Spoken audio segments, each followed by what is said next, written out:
Welcome to the Bloom Where You're Planted podcast from Never Too Late Cafe. I'm your host, Laura Womack.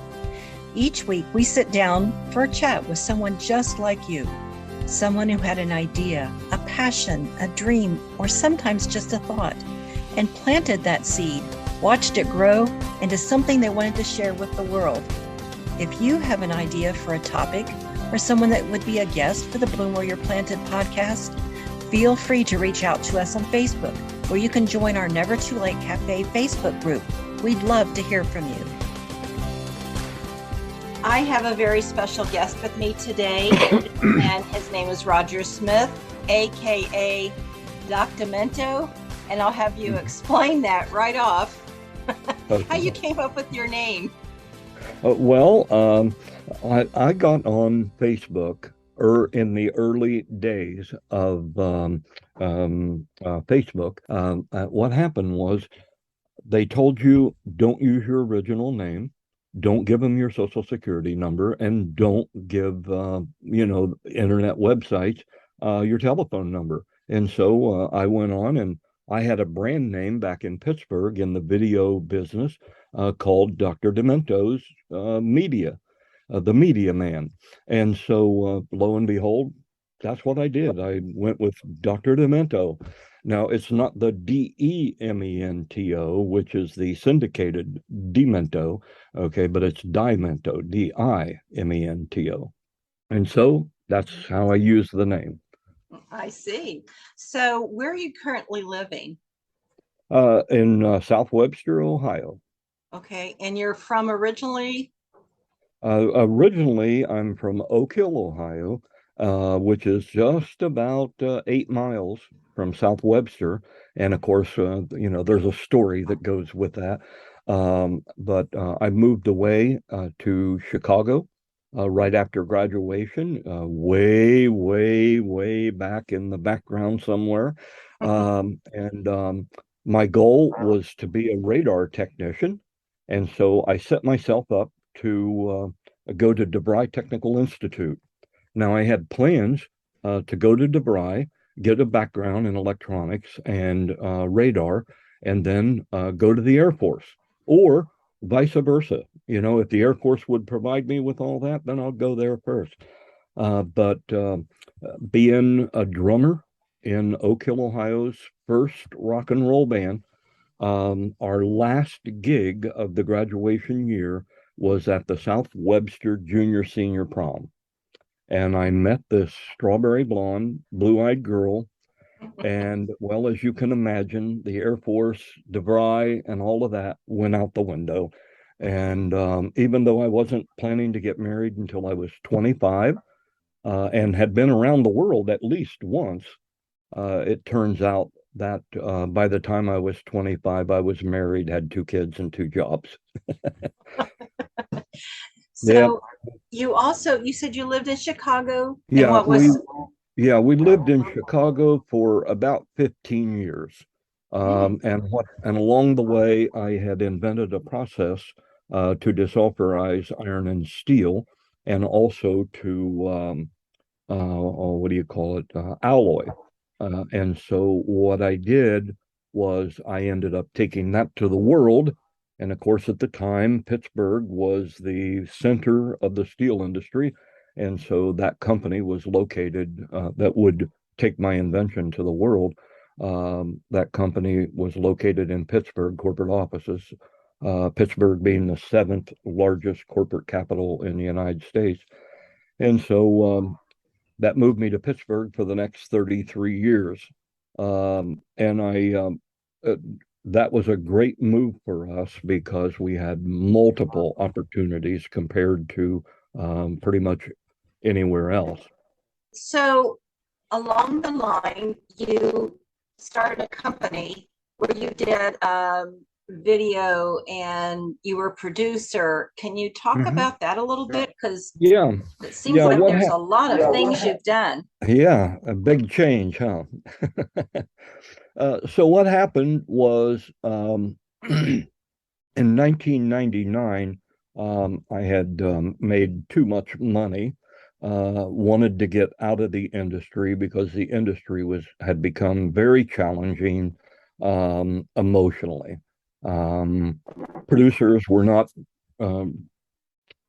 taking the lead of new technology. They were bringing on new technology, but not at the rate that the rest of the world was. And so, what happened? Disgusted, burned out, if you want to call it. In 1999, I walked away. And during that walk away, I took about a year to try to figure out what I wanted to do with the rest of my life. You know, Mm. there were friends of ours whose kids were graduating high school, graduating college, and you know how you ask them, "What do you want to do with the rest of your life now?" Well, there I was, in my midlife, and I was trying to figure out what do I want to do with the rest of my life. And that's when I decided I thought I would take my hobbies, the things that I like the most, and try to figure out how to make a business out of them. Because I Mm. had always said when I was working for companies, I will stay there as long as it's no longer work. Now, a lot of people didn't understand that, but to me, work is all about enjoying what you're doing. And if you're not enjoying it, then you need to get out of it because it's ruining your life. Mm. And that's what I did. I made a joy out of every job that I had. People would gripe about the company, they'd gripe about their job, they'd gripe about their life. And my philosophy has always been I like it here. I like the people that I work with. I like the company that I work for. And if I don't, then I'm leaving because Mm. I'm going to have a joy in whatever I'm doing. And if I don't like that job, then goodbye job and hello new one. And whatever that is, that's what I'll be doing. So anyway, I took that year and I thought about what to do. And so I came up with the joy idea. I'm going to take the things that I like the most and try to figure out how to make an employment or a job or some kind of a business out of them. And so one of them was photography and video. I loved it. I had a lot of money back in the money days. And so I bought cameras that literally were used by local television, great, big, bulky cameras. And I videoed my children with those at their plays and their singing events and sporting events. And so what happened was I got into video production. I figured that would be one of the things that I ought to do: video, photo, audio. And so I started a company called Trimedia Incorporated in Pittsburgh. And literally in 2005, so by 2005, I had advanced this operation up to the point where we started producing television shows. Um, Now that's a long path and a lot of experimentation. I started out literally in the video business by buying a book. Now, a lot of people say you need to go to school for everything. I'm not a philosophy of that. That doesn't fit my appetite very well. For one, it takes a lot of time, and number two, it takes a lot of money. Okay. So another way to do it is read and study on your own while you're doing whatever you're doing. And then one day, if you read enough and study enough, perhaps you'll become an expert at it. And that's what had happened with me with the invention. I literally studied one particular topic, one subject, until I knew almost everything there was to know about it, but now used my challenge of what was written to say, maybe there's a better way. Mm. So I started focusing on a better way. But in any event, so here I was. I went in the video business and I started producing television shows. A friend of mine said he would like to have me on the show, kind of like we are here today. And he said, would you come on my show and talk about God? And I said, sure. And so it was a Christian television show. And so on the way home from that, after he learned everything and how I'd come to know Christ as my Savior and how I'd made that part of my life, and this was one of the books that I used. as my foundation book for the principles of life, and the Holy Bible, of course, KJV version. And what happened was on the way home, he said, I'd like you to produce my television show. And I literally looked out the window and looked in the back seat of the car, and I said, you know who you're talking to? You're talking to an industrial scientist. I'm not a television producer. And he says, well, but you're one of those guys. And I said, one of what guys? He said, I give Qualify you that. a, yeah. He says, I give you a paper clip, a rubber band, and a piece of paper, and you'll make a bomb out of it. And I said, I think you've been watching too much MacGyver because I don't think you can do that. And he says, no, I think you'll figure it out and I'll pay you. Aha, the magic word. I like getting paid for things I do. And so I did the research. I started out by calling NBC Good Morning America. And I talked to the engineers there and I said, I'm trying to set up a video arrangement here. Now, apparently, they thought I was a college student and they thought I was doing a paper. And so they gave me all this information, and I got my notebook and I'm writing all this stuff down. And lo and behold, when I got done, I had a shopping list of all the things I'm going to need to produce a television show. And then I called the local television station. I talked to them. And then, that's two sources. I've always learned that three sources are better than two and better than one, definitely. And so my third call was to Hollywood. Now, people go, Wow. what? Well, I know. Wow. yeah.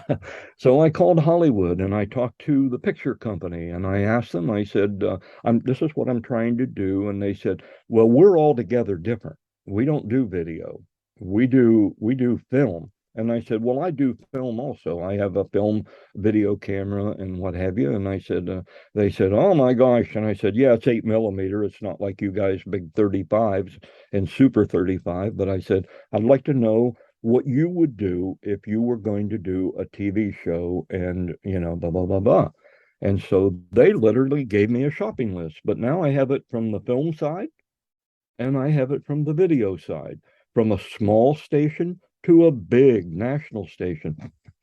And what I did was I narrowed down the list to the things that I had to have and the things that I could do without. I put that shopping list together and I took it to the producer and I told him, I said, the executive producer, and I said, well, here it is. And this is what it's going to cost. And he goes, wow, this is a lot of money. And I said, yes, it is. But if this is what you want to do and you want to do it here in your backyard, this is what you got to do. And he said, well, I don't want to drive to Cleveland and I don't want to drive over to Akron to do these programs. So let's do it. And I said, well, once again, I'm looking around. Who are you talking to? And he said, I'm talking to you. And I said, again, I have to remind you, I'm not the guy that could do this. And he said, need I remind you, you are. You've already shown me you can do it. So anyway, the short of it would be in November of 2005, I filmed 5 television programs, which would be my first live or production ever. Now, these were post-production. Now, post-production is where you film it, and then when you're done filming it, you take it to the edit room and you start chopping it up like Hollywood does. Start cutting out the things that you don't want and cleaning up the things that you want to keep.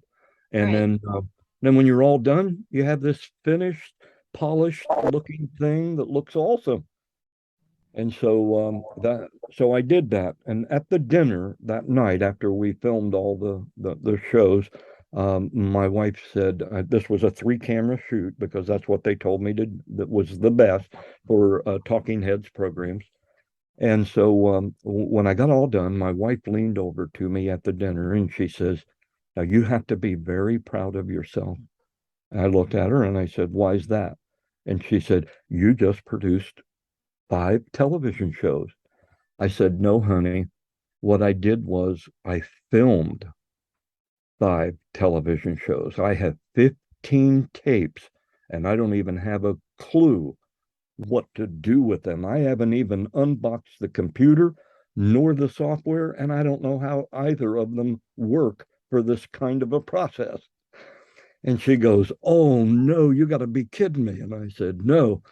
And the short of it would be, it would take me practically a month to learn how to set the software, how to set the computer up, how to set the software up, how to edit, how to get digitize and get the material inside the machine. Because back then we had to digitize tapes. We had to play the tape live, and then we had to break that tape down into a codec that was a digital codec inside the computer that it could read it. And it just took forever, to do this. But anyway, the short of it would be, they aired in December of 2005, which was the beginning of my video broadcast production career that spanned over the next 7 years. That I would produce over 350 television shows that aired locally on Cornerstone Television out of Pittsburgh, across their network, which included some 11 stations. I thought it was. And then those same tapes were delivered to other enterprises that the executive producer had. And altogether, every week, that show aired on over 100 television stations worldwide. It even went internationally. Amazing. What Yeah, a quite a journey trail. there. Yes. So let's go back a little bit. You were talking about a rock band. You were in the 60s, right? Mhm. Graduated in the 60s. Okay, so your I'm a band war name baby. was okay. And your band name was, The Neptunes.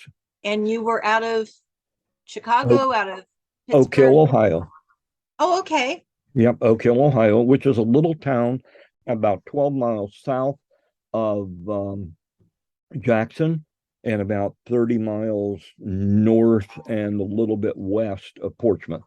And did you sing, play an instrument? What was your role in the band? I'm sorry. Yes, I played drums. Yeah. Okay, Now there's a story how that came about. Would you like to hear that? absolutely. Okay. In the 8th grade, um, I got a call from the band director one Friday evening. It was this time of year. And what happened was, Rio Grande College, which you probably have heard of, Mhm. Rio Grande College was having a Halloween party, and they had a three-piece progressive jazz band, and the drummer had come down with something like pneumonia, something really bad. And so anyway, the short of it would be, they called around all over Southern Ohio looking for a jazz drummer. I happened to be the last call that they made. They started with all the big schools like Portsmouth, Jackson, Ironton. Well, anyway, they couldn't find what they needed. And so lo and behold, the band director called me and asked me if I'd be interested. The short of it would be, they would come and pick me up, drive me over to Rio Grande, which was about, I don't know, 15 miles away. And they had a little trap set there, and I knew how to play it. And so I'll never forget the bass guitar player saying, "This is a kid. This is a kid. How old are you?" And I told him, I said, "I'm going on 15."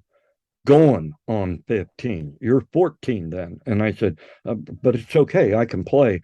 And the piano player, now he was on my side, but the brass man, he was kind of up in the air. He wasn't sure. So anyway, he goes, the piano player say, "Well, how are we going to find out if you can do this?" And I said, "Well, all you have to do is you start and I'll come in." And they said, "Okay, that's a shot. Let's go for it." So anyway, they started playing, boom, boom, doom, doom, boom, doom, doom. This is progressive jazz, so it was pretty far out. But I come in and I started playing and everything. And by the end of that first song, which was about 10 minutes long, I was getting the hang of it. But by the time that night was over, I knew this is what I wanted to do. I wanted to be a drummer in a rock and roll band. And I wanted to go around the whole world and have everybody see me play drums because I loved doing it. And so, in any event, when I came home, I immediately started on this goal to try to put a band together.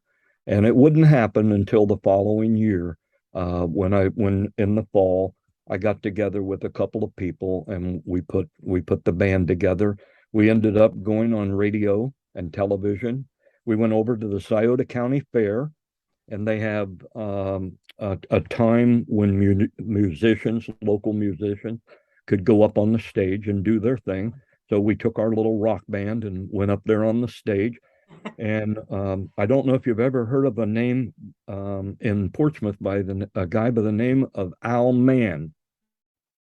Yes. Okay, Al Mann of WPAY in Portsmouth sent me a letter, and he said, "Dear Roger, you saw you guys at the Scioto County Fair, and you all are rocking." And I'll never forget that. And he said, "We'd like to have you come and play at the Steelworkers Hall in New Boston, Ohio. And the program will record and we will broadcast it Saturday afternoon after American Bandstand, and then again Sunday afternoon." And that put us on the map. We got started. People started calling us from all over. And he would say during the program, he said, "This is the Neptunes." He'd point at us in the background and he'd say, "This is the Neptunes, and they are here with us from Oak Hill, Ohio. If you have interest, contact Roger Smith in Oak Hill, Ohio." And he gave the phone number.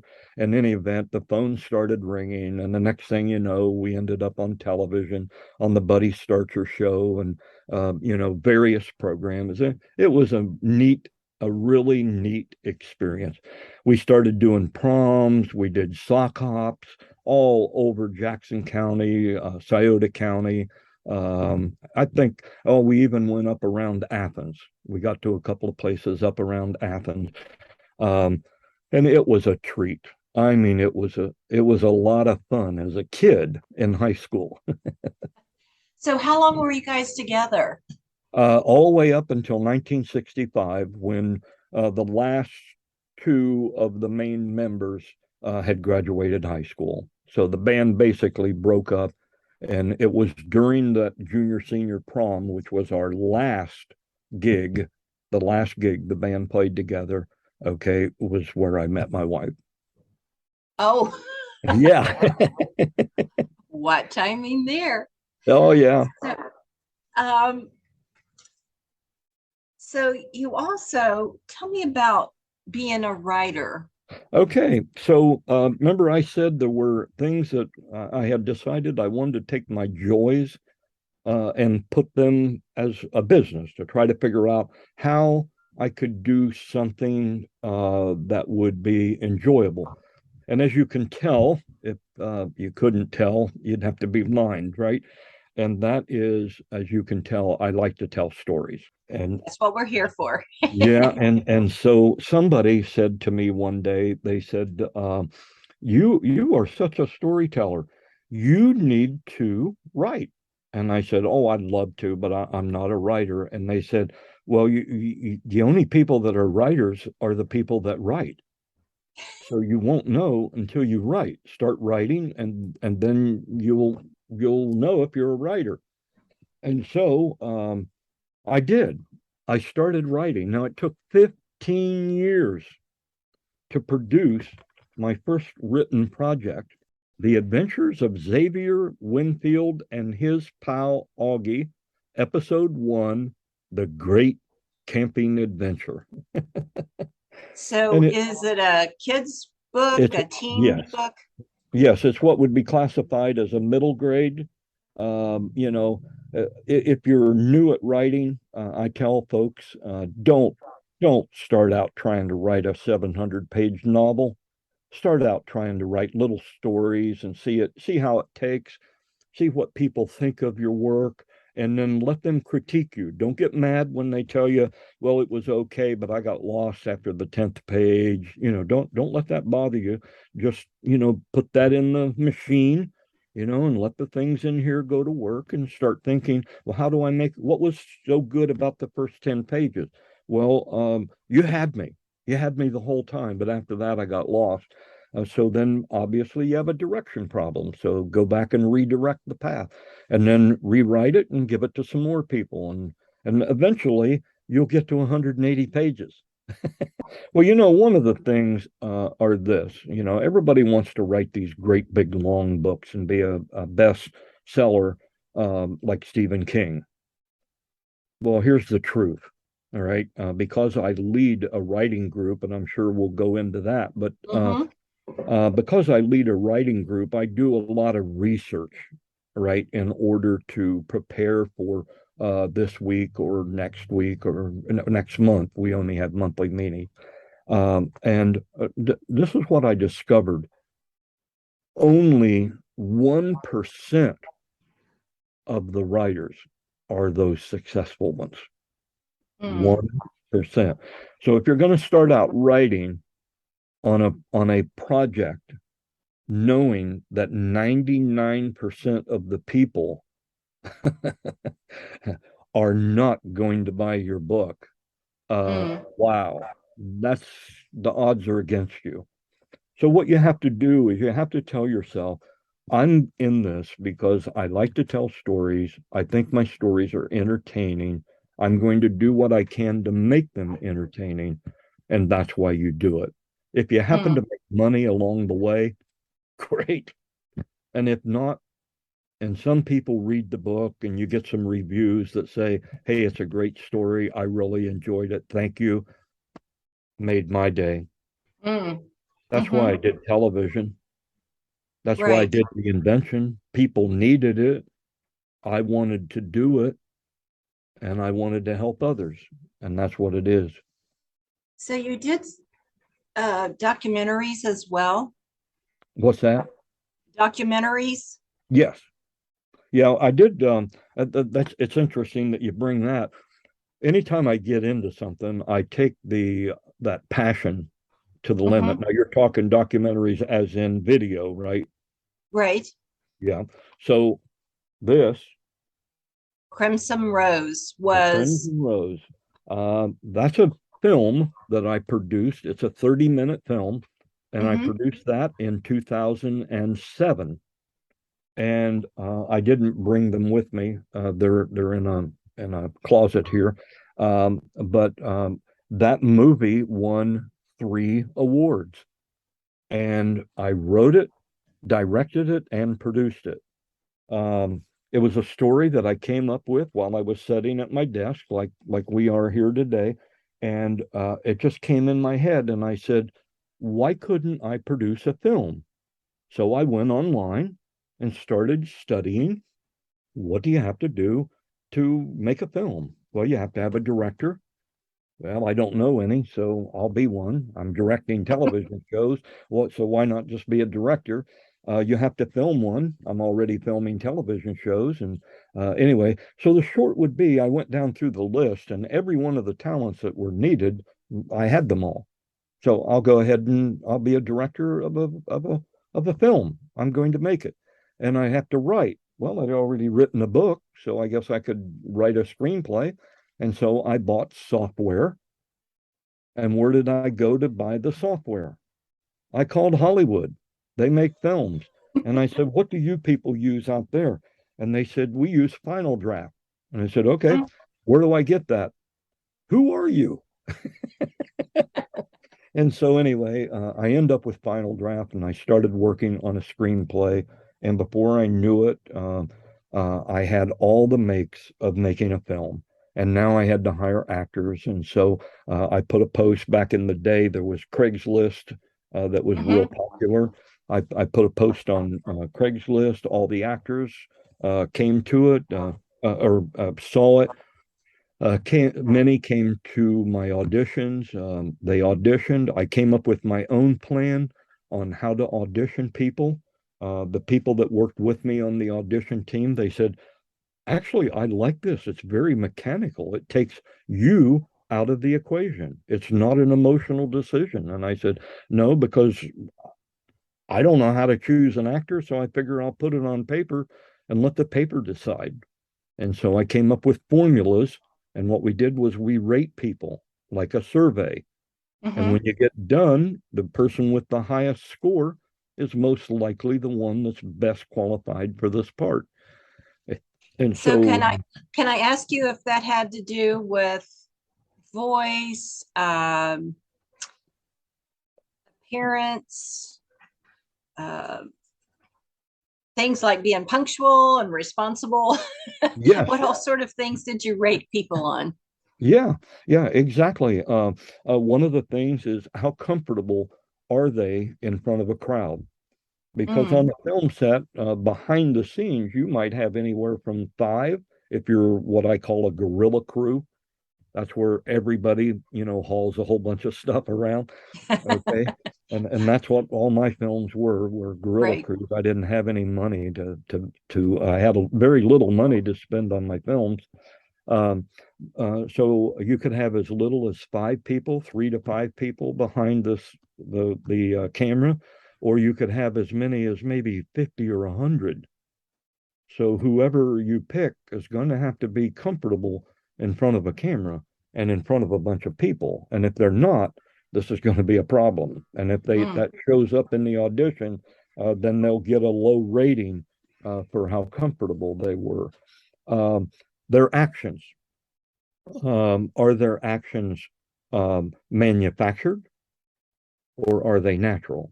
So, like, as I'm talking with you, are my actions natural? Is this the way I normally am? Or am I like trying to remember how I should do it? And if they're mechanical, it's not going to work. mm, If you watch a Harrison Ford film, before I did this, I watched a whole bunch of really good actors like John Wayne, mhm, Harrison Ford, and mhm. I watched these people and I critiqued them. I sat and I watched their films and I wrote down little notes. So I'm studying them, right? I'm going to school, film school. It's my own film school. Right. Yeah. And so I'm studying them. And what I discovered was I don't care what film you watch that Harrison Ford is in, Harrison Ford is Harrison Ford. Mm, He'll identify as a character, but the little nuances that he does with his face or how he will turn his head or how he will turn his eye or look at you, it's Harrison Ford. He'll do mm, that in whatever picture that he is in.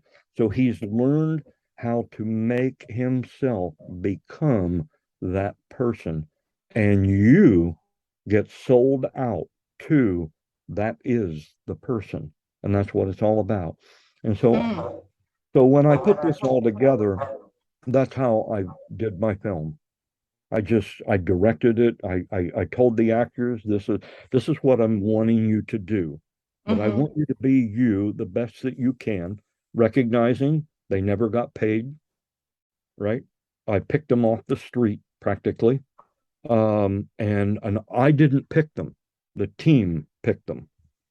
I had decided that even if um, I thought somebody else was better personally, I would go with whatever the formula came up with.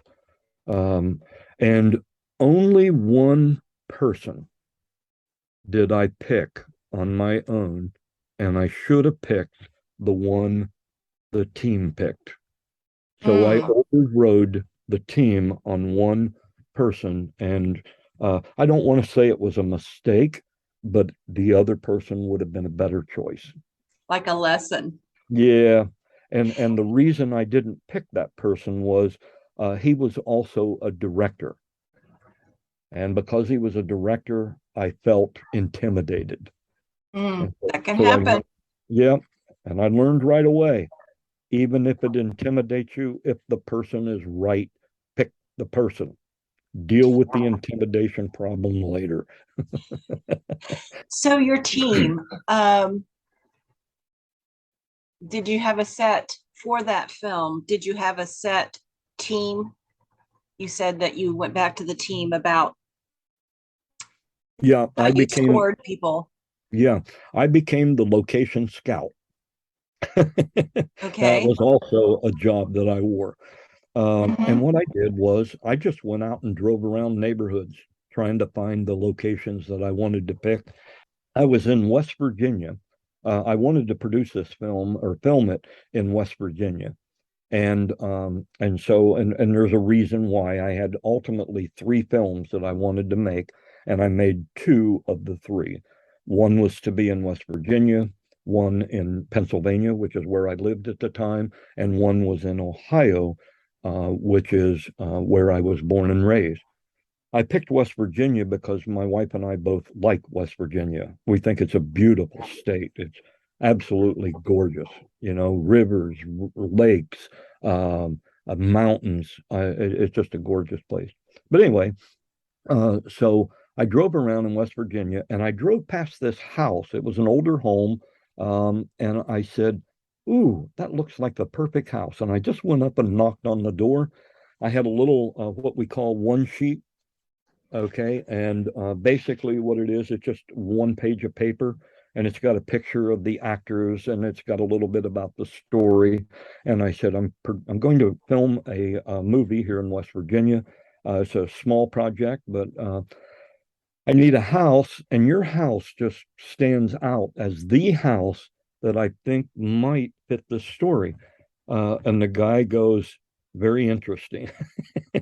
And he said, "Would you like to look around inside?" And I said, "Yeah." And he said, "You have a card? You have a driver's license?" I said, "Yeah." I showed him and verified I was a real person, not a criminal or anything.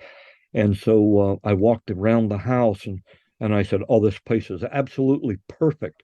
And he said, "Okay, fine, we'll agree to do it. Now, when are you going to do this?" I said, "It'll be 3 of 6 weekends in June, May and June, the last 2 weeks of May, and 4 weekends in June." And he said, "Three of those." And I said, "Yes, and I'll get advance, approval from you. And then, we'll show up early in the morning and we'll be here all day." And he said, "Wow, that sounds like a lot." And I said, "Yeah, yeah, I'm sorry, but that's what it takes. You have to do a bunch of takes, you have to do a lot of setup and everything." Anyway, the morning we shot the first take, the guy met me at the door and he said, "Here's the key to the house. We're leaving. We don't want to be here." And I said, "Oh, no, no, we would prefer you were here." And he said, "No, no, we're going to the races. We like to go to the motorcycle races. And so we're going to go there. When you're done, lock up the house. I'll tell you where to put the key." And that's that. And I said, "Oh my gosh, I don't know if this is the right thing to do." But anyway, point is, you do your research and it works. And it was interesting, when I got on set, a couple of the crew members were experienced, and I told them, I said, "The first thing we want to do is unplug the refrigerator."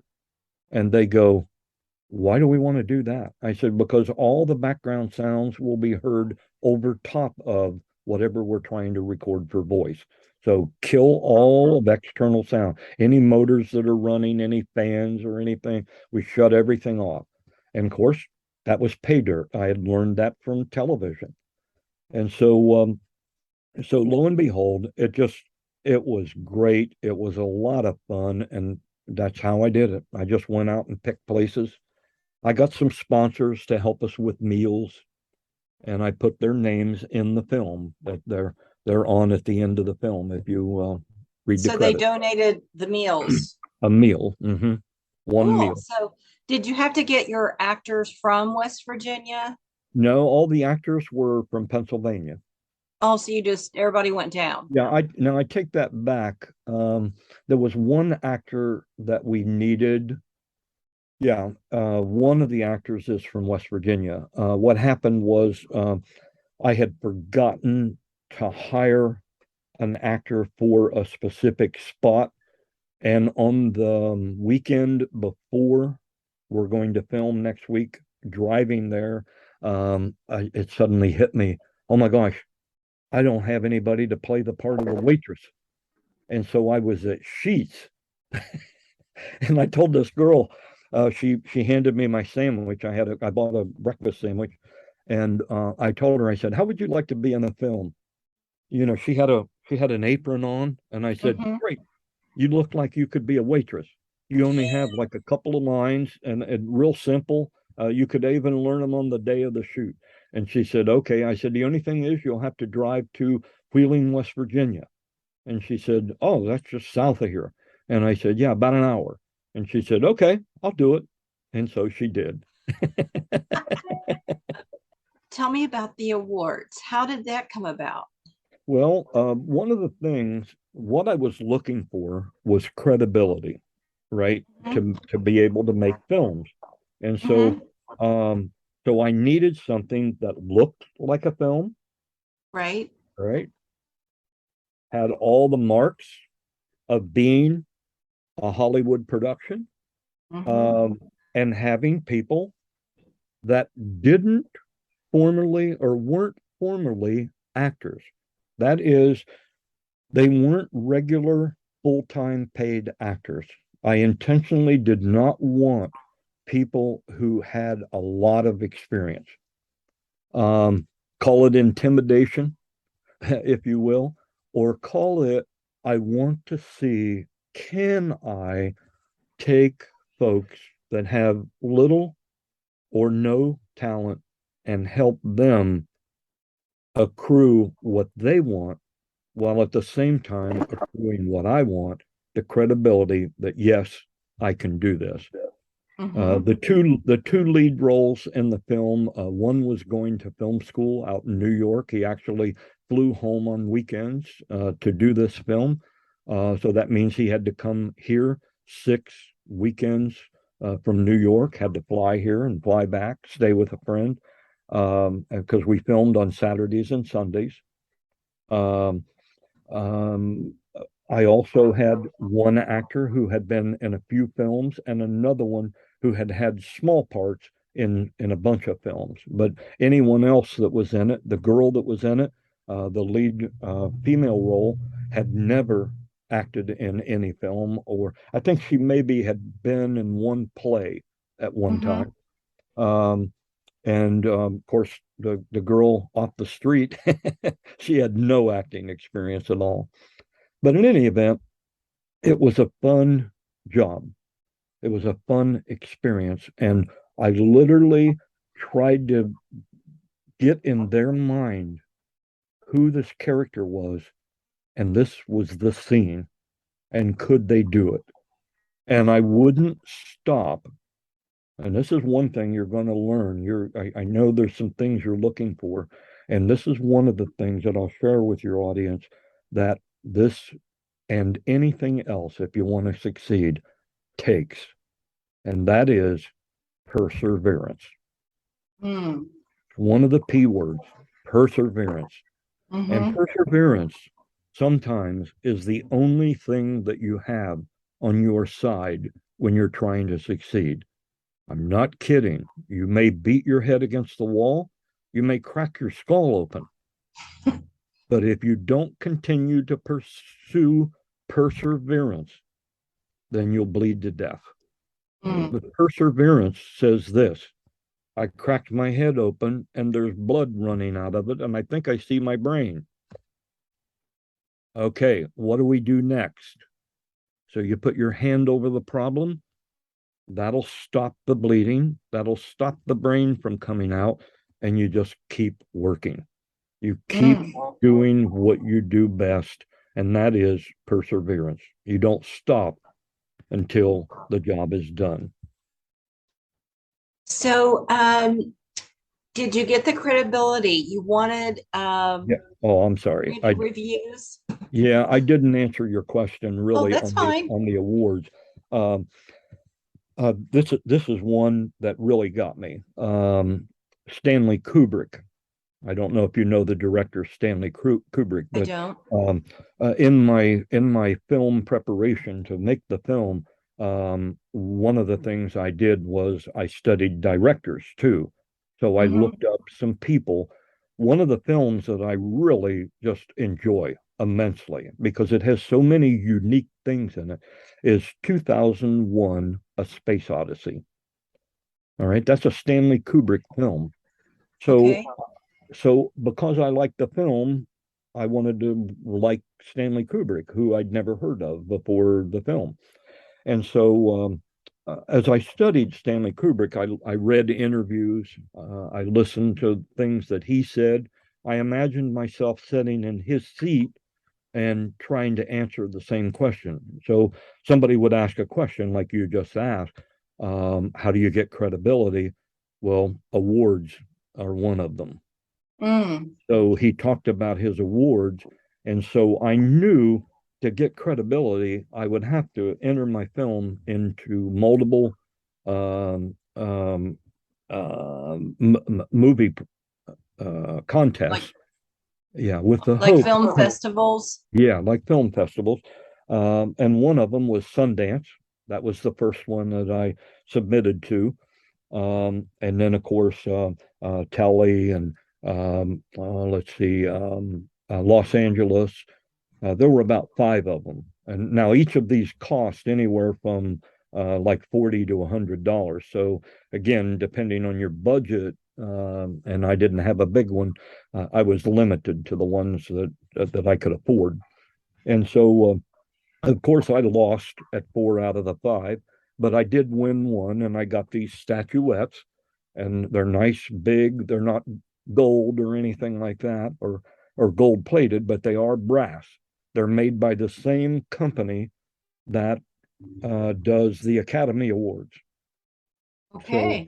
it's the same organization. It's just the television division of that. So in television, you have their awards, right? And they do an annual festival. And so part of that is called the entertainment group.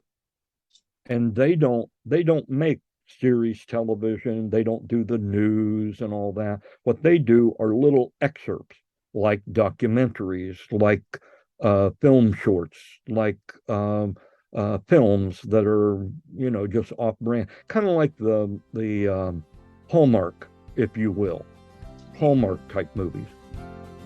Thanks for joining us for part 1 of our conversation with Roger Smith.